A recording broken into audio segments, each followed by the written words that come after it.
কে রে এখনো এক লাইন তুলস নাই কি বুকরি কাম করতেছিস তুই হাতে মিন্দে লাগায় নাকি এত পক পক করে না তো বাল কেবল আসছে টেন্ডার আমার কাছে এ মুতি আসে আগে কিছু কইলে তো খেতের মধ্যে লাফা লাফা কুতস খেত নিরেশ কতক্ষণ সারাদিন তো মুতস এটা মুতার জায়গা দূর এটা ও করে কে এটা তো মুতি শান্তি নাই দাঁড়া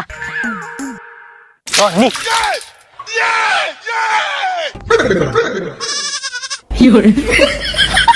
তারপর কামই করলাম না জামগা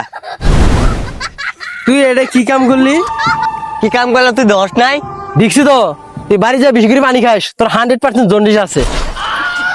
আর টেহা টেহা নিয়ে আইস ভালো করে দিমু আইস ও তুই হাত দিবি না দাঁড়া ও